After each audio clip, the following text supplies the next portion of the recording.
Hey guys, how's it going? Today we're going to look at 5 interesting phones that came out this year in 2020. So I do think that 2020, this is a year when we're beginning to see some really interesting phone designs come out. So I think I'm not alone when I think that in the last 10 years, in the last decade, phone designs have kind of been stagnant. And it's kind of a shame because in the 2000s we had some really interesting phones, a lot of really interesting phone designs come out from the likes of Nokia, Sony Ericsson, Motorola, HTC, right? A lot of these phone companies, BlackBerry, right? All these phone companies back then had really interesting designs. But then the iPhone came out, smartphones got popular, and then the whole industry kind of changed into this black slab kind of shape, right, in design. And then we're kind of stuck with that design for the past 10 years. So I'm not alone in thinking this. I follow a YouTuber called Mr. Mobile, Michael Fisher, and he made a whole series of videos called When Phones Were Fun, which kind of explores the old designs of the past, which I think are a lot more interesting than today's designs. But it looks like this year's kind of changing. 2020, we're finally starting to see some interesting phone designs come out. So I have 5 phones here. By the way, guys, these phones are all paid for with my own money. So I'm not sponsored by any of these companies or anything, right? So unlike some of the big YouTubers out there, I didn't get any company that sent me anything and asked me to review it. These are all paid and purchased for my own money. And that's also why you're not seeing the Samsung Galaxy Z Fold 2 on here. I know that one's conspicuously missing from this lineup, but part of the reason is just because that phone is the most expensive out of all these phones, right? That would be an interesting phone to have in this video, but it's also the most expensive easily, right? They start at $2,000. You can still find it online for a little bit less than that, but still more than any of these phones. So we have the Motorola Razr Fold. This is the first one, right? I know a second one came out that is pretty much better in every way, but I already paid for the first one, and I'm not going to sell this one at like a huge loss just to get the second one. When mostly I've been mostly using this phone as a music player, so I don't really need to have the expanded functionality of the second one anyways. I do agree that if you're looking for a phone to actually use as a phone, like that actually has more wider SIM card support, because the first generation, what I'm holding here, only has eSIM support. Second generation actually has physical SIM support, right? And it's not tied to just Verizon. So I would recommend, yeah, if you're looking for the Motorola Razr Fold, go for the second generation, right? If you're going to use it as an actual phone. But since I'm only using this phone as mostly a media player and a music player, I don't really see any reason to upgrade. But yeah, that's the first device I have here, the Motorola Razr Fold, the first generation, which actually came out early 2020. Second generation came out in late 2020. So they actually made 2 generations within the same year. Then I have the Cosmo Communicator here by Planet Computers. This is a very interesting device because it's more like a UMPC, like a laptop. So you can open it up, and then you have this keyboard here, which is really reminiscent of a handheld PC, right, of a PDA.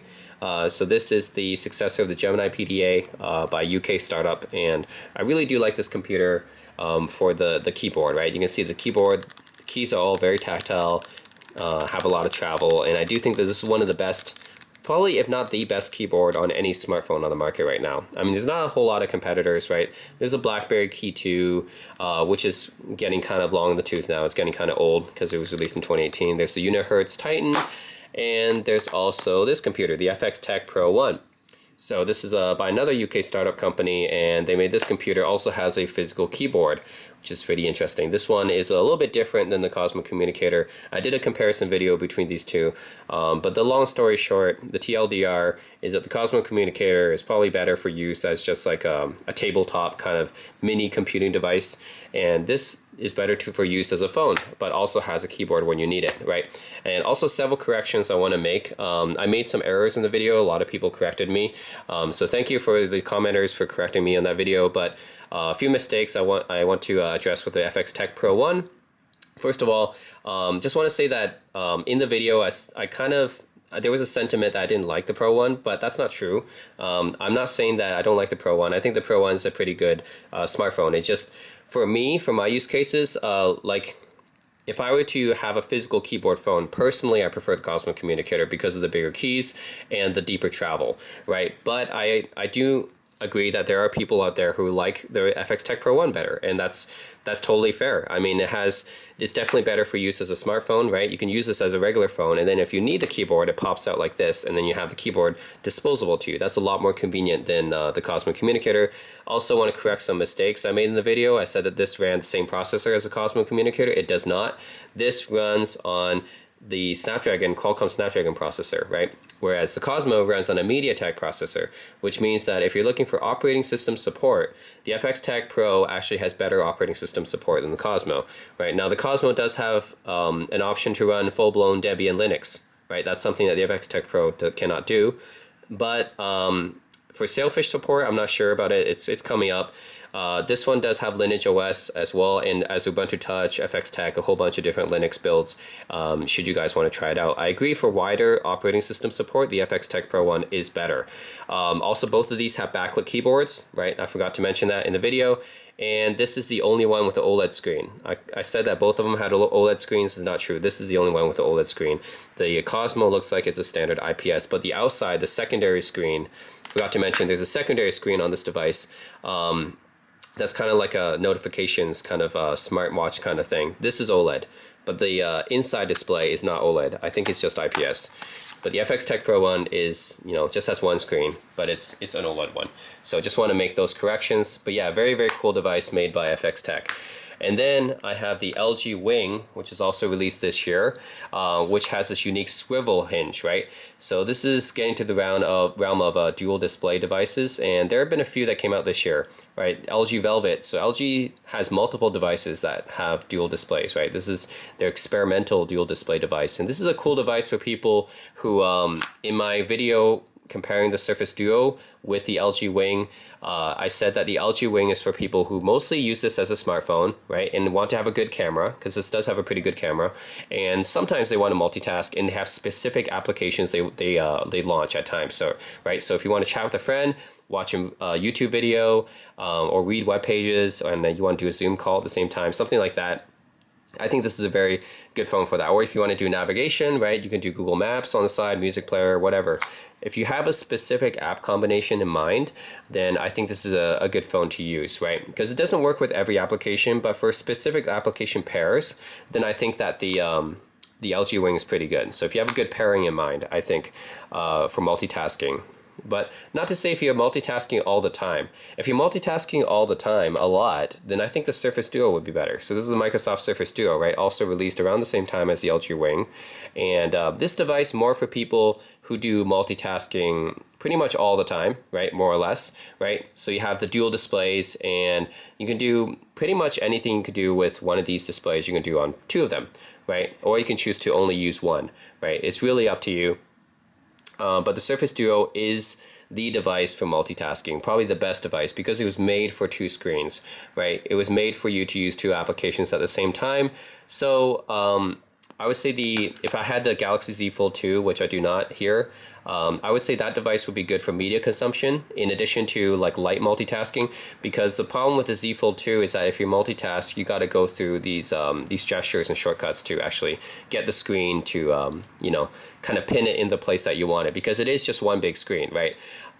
So I think that the Z Fold 2 is really good for media consumption, right? For people who want to do media consumption, they have a giant tablet available. Or like almost a full-size tablet. It's not really a full-size tablet, but it's definitely one big screen, which is more than what I can say for any of these devices, right?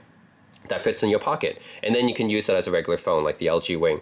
So I would say for people who really care about media consumption, the Samsung Galaxy Z Fold 2 is the way to go. If you do a lot of multitasking, not so much of the phone stuff, like maybe you don't use a regular phone, or you have a regular phone as your primary already. That's why I don't really suggest this as a primary device, but I suggest it as maybe like a secondary kind of device that you carry around with you, that you're not going to use as like a phone most of the time, and just use it for specialty purposes, right? Like you're watching a movie or a video or something like that. Surface Duo could definitely do that. Maybe not quite as well as the Z Fold 2, but it could definitely do that. So yeah, I would say if you're a heavy multitasker, the Surface Duo is probably the way to go. If you're doing occasional multitasking, or you have some specific apps in mind, specific app pairings, LG Wing is the way to go. So for those three, the Z Fold 2 versus the Surface Duo versus the LG Wing, I would say that's where my opinion would lie on that. And then for the Cosmo Communicator versus the Fxtec Pro, yeah, the Fxtec Pro, more for people who want to use this more as a phone, then have that keyboard available when they want to do, you know, when they want to write comments or, you know, do social media, maybe some word processing, some light stuff like that. That would be fine. And then the Cosmo Communicator is more like a UMPC. You don't really want to use this as a phone, but if you really want to do some heavy typing on a phone, then this is probably the way to go, because for me, this has the most comfortable keyboard, and it has the biggest keyboard, and it's probably the best for tabletop mode, right? Fxtec Pro 1, probably the best if you're standing up, using this with your thumbs, right? But the Cosmo Communicator is probably the best when you're just putting this down on like a cafe table or something like that and typing away at a Starbucks. I think that's what this phone is mostly designed for. And then the Motorola Razr Fold, I think, is pretty unique and interesting. It's kind of a different use case than any of these devices, right? Because it's not a dual display device, it's not a physical keyboard device. Well, the Razr Fold is just a regular phone that fits into a much smaller form factor. But for me, what I use the Razr Fold for is mostly for media playing and media watching. So I think that's my use case for this phone, right? It's basically a really, really expensive high-tech music player. And it's really good for that because you have the album tracks and everything on the secondary display right here, and it's really easy to switch between the tracks and everything like that. And it's just a really high-tech way of playing music, I guess. So that's my use case for it anyways, right? It's a really nice music player, and then if you have a full-size phone, you know, it's available to you. You just flip it open, it's a full-size phone, right? But it also doubles as an extremely cool music player or secondary kind of interaction device. Kind of like you can use the secondary display for notifications or anything. So that's my opinion on all of these devices right here. Just want to give you guys a quick brief rundown of all the cool devices and cool phones that came out in 2020. Yeah, I mean, that's Motorola Razr Fold, first generation, right? I know the second generation is better, but, you know, I already paid for that. So that's first generation. And then you got the Fxtec Pro 1, and then you got the Planet Computers Cosmo Communicator, and then you got the LG Wing, right? And then you got the Microsoft Surface Duo. Oops.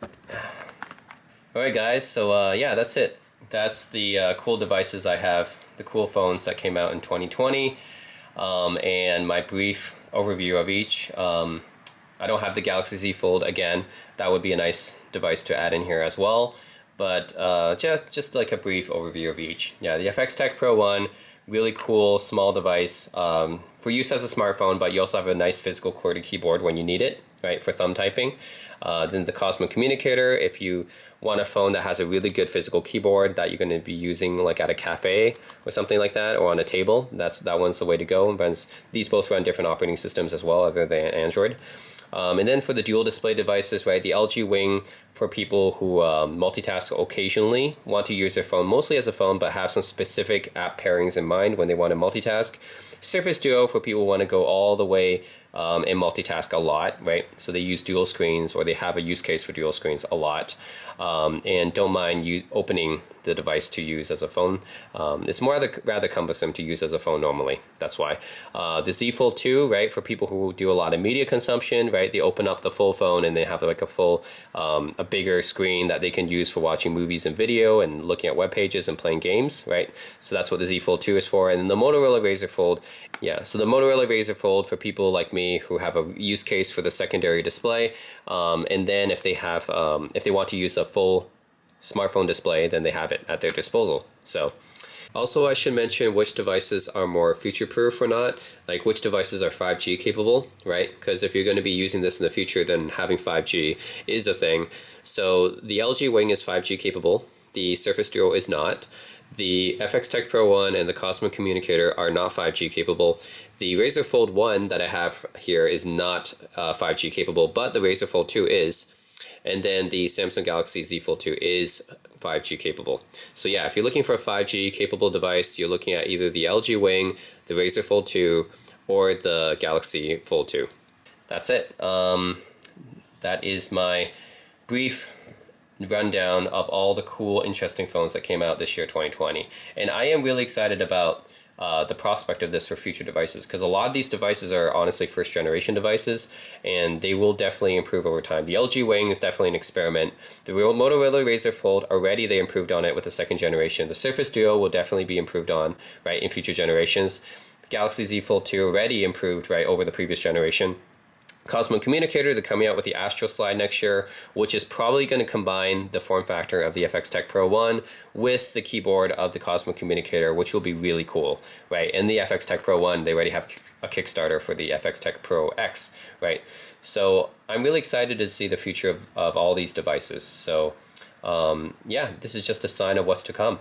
And really 2020, I know it's been a crappy year for most of us, right? We can't travel, we can't really meet our friends and family or our loved ones, right? But at the very least, the silver lining is we got a lot of cool technology that came out this year. So I am really excited for what the future holds for these really cool, interesting devices, the dual displays, the folding displays, the physical keyboards, right?